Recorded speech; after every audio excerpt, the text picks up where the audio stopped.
विविध न्यूनतम आहार।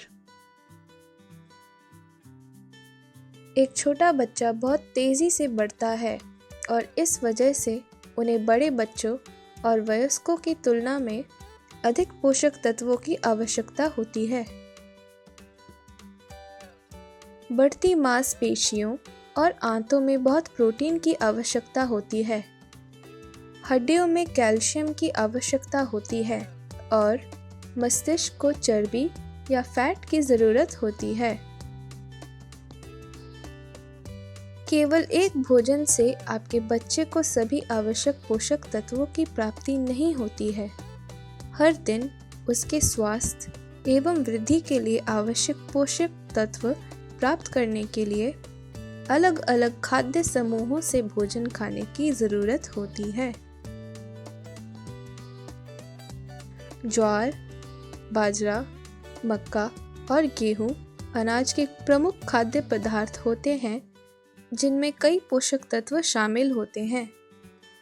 प्रतिदिन आपके बच्चे को मांस, मछली, अंडे या दूध भी मिलना चाहिए।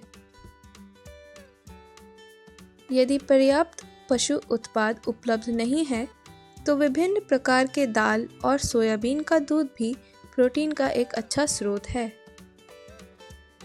तेल आहार में ऊर्जा जोड़ता है तथा यह चर्बी युक्त घुलनशील विटामिन के लिए बहुत महत्वपूर्ण है।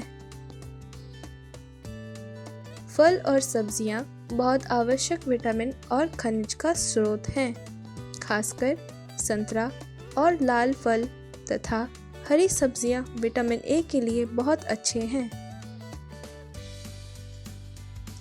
एक ही भोजन समूह के विभिन्न खाद्य पदार्थ संतुलित आहार नहीं देते हैं। इसके बजाय कई खाद्य समूहों से भोजन दें। यहाँ तक कि छोटे बच्चे पकाया हुआ एवं मसला हुआ मांस और मछली भी खा सकते हैं। ये खाद्य पदार्थ पोषक तत्वों के बहुत अच्छे स्रोत हैं। स्तनपान के अलावा दिन भर में आपके बच्चे को खाने के लिए जिन चीज़ों की आवश्यकता है उसके उदाहरण बताए गए हैं। ध्यान रखें कि इनकी मात्रा अधिक है। दिन भर में कई भोजन समूह से अलग अलग तरीके से जैसा आपको अच्छा लगे वैसा इन खाद्य पदार्थों को मिलाकर दे सकते हैं। ध्यान रखें कि जो खाद्य पदार्थ बताया गया है वो केवल न्यूनतम है जो देना ज़रूरी है, परंतु इसके अलावा ये बहुत अच्छा होगा यदि आप प्रत्येक दिन विभिन्न प्रकार के सब्जियों और फलों को अलग से जोड़कर खिलाएं। सभी आवश्यक पोषक तत्वों को प्राप्त करने के लिए भोजन की मात्रा बहुत बड़ी है।